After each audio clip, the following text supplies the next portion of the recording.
Thanks for joining this session. It's called Funding Solutions, not Funding Problems. So we should leave here more positive than when you came in.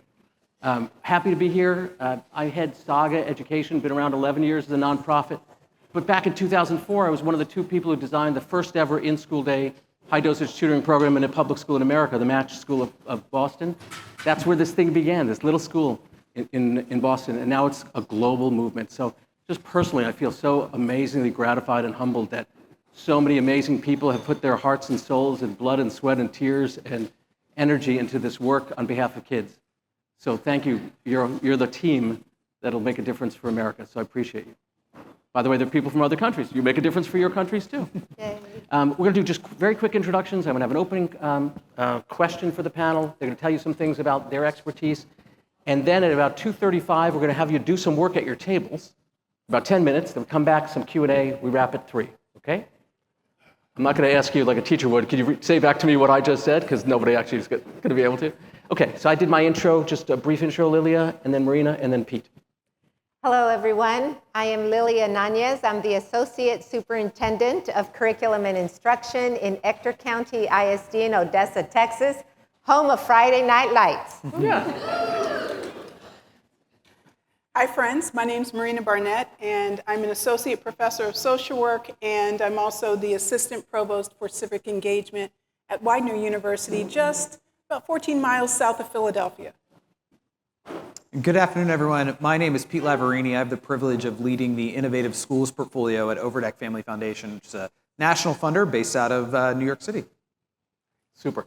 So I'm going to make some opening remarks. Sometimes I go too long, so if I hit the 2-hour mark, somebody hold up a sign, say, Alan, too much. Funding. So I think we've solved the question of, does tutoring work? Suzanne has mentioned it this morning. We know that tutoring works when it's done effectively. Can you find a labor force for tutoring? I think we've solved that too. The question is, can we solve the funding barrier? I think funding is the first, second, and third problem for seeing tutoring both continue and scale, and that's our problem to face. I think there are 6 sources of funding for tutoring. When I talk to commissioners of education and district leaders, some of them don't know of 2 of these. So I think it's useful for us all to know what I think are the 6 potential funding streams for tutoring. There are probably others, but these are the big buckets, and I want to make sure we're on the same page as we start this conversation. So first are the titles. Title I, the best. In 2013, I was in a room in Chicago, and Rosanna Ander, head of the education lab at the University of Chicago, called Jim Shelton, Deputy Secretary of Education for Arne Duncan, said, Jim, Chicago Public Schools wants to use Title I money for Saga tutoring. Can you do it? He said, sure. So since that decision was made, Title I becomes a legitimate source of funding. The problem with it? It's not its amount. Their district's getting $3,000 per pupil in Title I now, Detroit being that example. But the problem with it is that districts are using it for stuff now, and to unfund that and shift it is always painful, especially for people like superintendents who have a 2 or 3 year time frame. There's a lot of pain to go through when you redirect money. It's the right thing to do. Money should follow the evidence, but Title I is the best source. Other titles are also useful, 2, 3, and 4, but Title I is the best single source. Ultimately, the single sustainable source of public funding, because on average it's $1,000 per year. It's enough to cover any tutoring program. Second piece of funding should be state appropriations. We've heard here about the Massachusetts $25 million for literacy. It's too little, it should get bigger. There should be an appropriation for math, but state appropriations are delightful. A number of states have put state appropriations in place, and that obviously is a second source of funding for tutoring. It's particularly earmarked for that purpose. Back to Title I. Many states don't take advantage of the fact they can set aside some of Title I, 3%, and dedicate what they want it to be used for. Ohio is the only state, to my knowledge, that's dedicated 3% of their Title I allocation for 3 specific purposes, one of which is tutoring. Other states can be encouraged to do that. That would, again, create a line in a federal appropriation that could be used sustainably over time. Third thing is AmeriCorps. Used to be a good funding source. Now it doesn't look so good. But many districts could take advantage of becoming a state AmeriCorps grantee. States used to have commissions. I think these are going to be gone, by the way, in which you could apply to get a 3-year grant. And the commissions and the National AmeriCorps have been looking for quality tutoring programs to fund. It funds more than just the tutors. It funds the tutor supervisors. It's a beautiful grant. We've taken advantage of it for 6 years at Saga. At the Match School, we had it for 8 years. I do believe AmeriCorps is on the chopping block. And so I'm not saying this is a necessary available source, but if it is around, it is a logical place for districts to seek to become an AmeriCorps grantee. The fourth funding stream is the one I'm the most excited about, and it's work study. So some of you know this. College students, 600,000 college students in America get financial aid in which a part of their award is a job, work study. Let's say it's on average $3,000 per semester. Colleges don't know this, but you're going to hear from one of our panelists who works at a college and said she found this out and made sure the law was followed. Many colleges don't know this, but they have to spend 7% of their annual work study allocation on community-based jobs. They've been spending it on campus-based jobs, because who wouldn't? I was a cafeteria worker when I was in college. A year ago was that, perhaps longer. So, but they got to spend at least 7% in the community. So some colleges say, well, we didn't know it. Okay, now that you know it, they'll say, who could be a good partner? That's where districts or vendors could become partners of work study subsidized college students.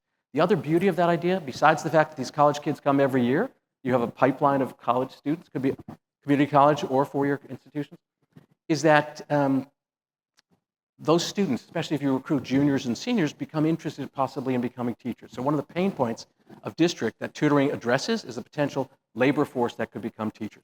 It addresses many other points, but that's another one. Work study is a terrific idea, and you're going to hear from Marina lots of details about this. That may be the most valuable thing you learn here today. Unless you already know about it, then pick your number two thing. But I think it's the sustainable federal funding stream. So far untouched by the cuts.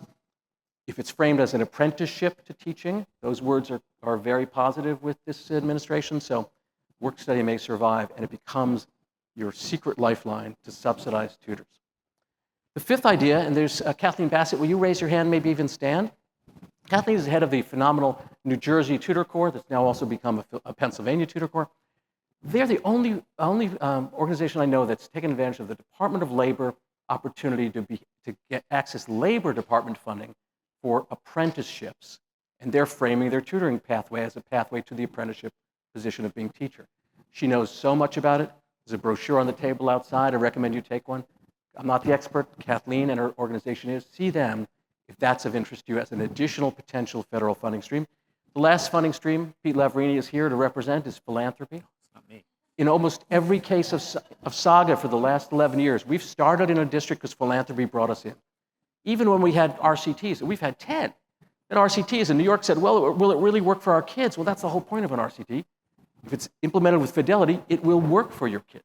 They said, no, we don't know. So we had to get philanthropy to start us in New York City, so the Gates Foundation. We had to get philanthropy to start us in Florida, in Washington, D.C. Philanthropy is a good start.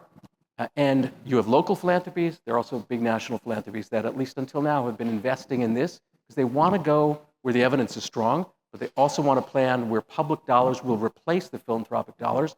And that's why I've identified some public funding streams for you to consider. There. I don't know if I had any punctuation in that speech, but that's the end of what I want to say. So my question for the panel, before you get to your details of your program, if you'd like to jump into this, is now that we're nearing the end of ESSER, presumably it'll continue to March, which I think it will. Those waivers will be renewed. How are you seeing the conversation shift about tutoring dollars? Maybe I'll start with Pete.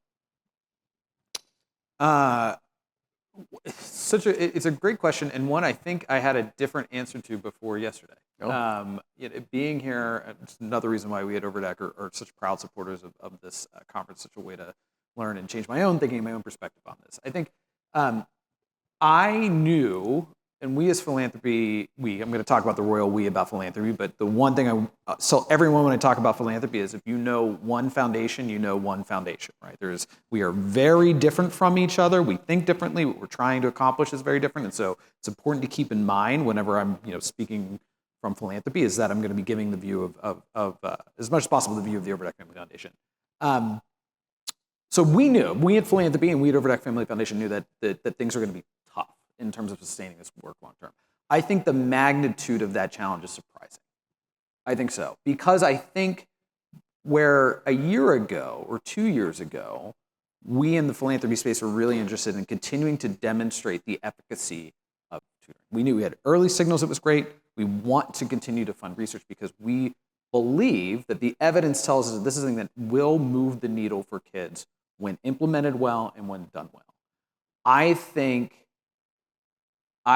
now that the cuts are as dramatic as they are, I think we're going to see some shifts in what we as funders try to prioritize moving forward as well. I think those are still going to be good. Like I don't think what's going to happen is we're going to go out and go turn away from tutoring.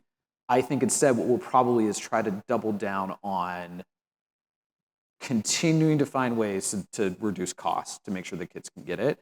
And in particular, thinking about the role of technology can play in that. It's come up a lot here already. I'm sure we're going to talk a little bit more about how that shows up. But I think this sense of what does it even mean to be in support of something where there's not as many, there's not as much of a clear, sustainable pathway for it in the future. I think it just means we will probably need to make some pretty significant changes about how we can be most catalytic and how we can be most, our dollars can be most valuable to the field moving forward. Got it. Thank you. Now, Lilia, you, I think, used ESSER dollars in Ector County, Texas. I had an opportunity to visit their program. It's just beautiful to see. And now that ESSER was ending, you've nimbly moved to other funding sources. What have you done? We did. And so not only in Texas, is this ESSER cliff approached us, but we have not received an increase in our student allocations for the general fund since 2019. So many of our local LEAs are suffering from deficit budgets. But when we looked at the results that we were receiving, that our student outcomes and the way they looked just beautifully, we knew we could not afford to continue this work. So we have a project management oversight committee that oversees projects that we spend a lot of funding on that are connected to our strategic plan. And tutoring, our high-impact tutoring was or has been a project within our strategic plan. And once that a decision is made by our program management oversight committee or the PMOC committee, then we promise the district that we're going to continue funding. And so when we showed the results of the progress that our most at-risk students made on our state assessment, the committee decided, okay, we have to fund it, and we turned to Title I and state compensatory education for our secondary students or high school students. That was a tough decision to make, and one that wasn't real popular with the campuses that had the autonomy to choose their own, to manage their own tutoring program. And so I want to say kudos to Lisa Wills, who's our executive director of core instruction. She really has helped us with managing our high-impact tutoring. We do that at the district level. And the data is so positive with the high-impact tutoring versus the data that we have when a campus principal decides to use their own people. It's very different. And so for the principals that were managing their own tutoring, they really didn't like the fact that we did take more of the allocation of Title I to support the district-driven initiative of high-impact tutoring. But it was a decision made by that committee that drives what we do district-wide. And it was an important decision and one that had to be made, and I was so happy that we did do that. The campuses do now understand, once they saw the progress that our students made, they were blown away. So at the beginning, it was a very hard transition for our campus principals. We weren't real popular at that point in time, but once we got the data out and showed the principals the difference in the data, they understood why. So effectively, you took 2 of the 6 funding streams, Title I federal and a state appropriation for compensatory education. Correct. Got it. And is your tutoring Ector all live online? Not all of it. So when we first started in 2021, we served about 30 300 students in tutoring, and each year that number has decreased. So this year we have about 1,700 that Lisa and I are managing district-wide through the high-impact tutoring. And then we have campuses that chose to use their own teachers to do their tutoring. But your core, the 1,700, that's all live online or partial? Yes, it is all live online. Super. Marina, the thing I highlighted before about work study, you're the one to carry that message. So I'd love for you to talk about how that is how you're using that funding stream for Widener. Sure. First of all, let me tell you, this is totally not my world. My world is I'm a 30-year plus professor who teaches policy and social work. And so that's a good thing, because when you know the policy, right, you know where the resources are. And so I started this out being tapped by our president, who asked me to be her new assistant provost for civic engagement. But there was a little bit of a caveat. Oh, but we're ending your Bonner program. And so the Bonner program is the signature student program that does civic engagement. What? So, you give and you take at the same time. But I didn't want that to happen. I had spent 21 years walking the streets of the Chester community, working, writing millions of dollars of grants to support the local school district, had met a lot of the teachers, interacted with a lot of the providers in the city, and really had a commitment to the city. And so ending this program where we would pull 60 of our Widener students out of the local community was just a no-go for me. And so I really had to think back to my roots. I am from a small community, Oxford, Pennsylvania, born and raised in this tiny little farming community. And my mother would often say to me, somehow you have to make a way out of no way. Or when I asked her for something, she would say, Marina, you have to make do with what you have. I hated those answers. I'm the youngest of 9. I'm a spoiled brat. I must have what I want. And so when they took our program away, I had to really think about, how do I get this back? How do I pay for this? I started talking to other universities and found out that there's this provision in the Higher Education Act that pays for students to do community work in local communities. It's called community-based work study. And I don't have my slide up, but there's a specific provision in that slide. There it is. There we go. And so you see that it actually mandates that universities provide 7% of their eligible work study students. They must provide those jobs in the local community. And they can provide more. And actually,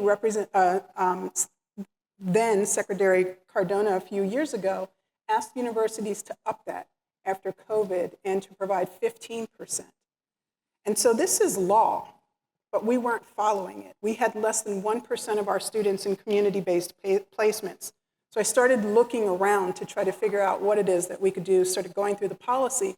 And the first thing that the policy says is that you can use this money, or should use this money, for tutoring. And it names both reading and math tutoring. And then I found out that there's a program, there's an organization, the National Partnership for Student Success, which is now the Partnership for Student Success. And I started going to their webinars, and they were talking about some of the ways that you could use that money. And so high-impact tutoring was one. And so I signed up, got on their webinar, and through that, I found out that their Arizona State University offers tutor training for free. A high-impact tutoring certificate and a micro-credential for free. So when you have to make a way out of no way, and you have to make do, it means that you have to do things for free, and you have to kind of piece things together so that you can make something that is really, really good. And so what we did was we worked with our local principal at the Chester Upland School District, the school that is closest to us, which is Edgemont Scholars Academy, and said, how can we be helpful to you? 3% of their students were proficient in math. 1/3 were proficient in reading. And so she said, I need math tutors. Great. Then we went to the university and said, how much can we pay our math tutors? Anybody from Pennsylvania? How much is minimum wage in Pennsylvania? $7.25. You can make more walking your dog than you can working on campus. And so students weren't utilizing the work study. They were just letting that money go. What? Can you imagine that? Just $2,000. You're just going to give it back to the government because you don't want to do that work. So we started working with our HR department and said we need to increase the amount of money that we pay our students who are doing this work. And they said, well, you know, there's this policy that says that in order to increase it, the skills have to be commensurate with what you're asking. Well, that's where Arizona State University comes in. Because once we got the high impact tutor certificate, our students had to take that. They had to do specialized training. Now we can pay them $12 an hour. But next year, if they get the micro-credential, we can pay them $20 an hour. Now that's beans to those of you who pay your tutors $30 and $40 and $50 an hour.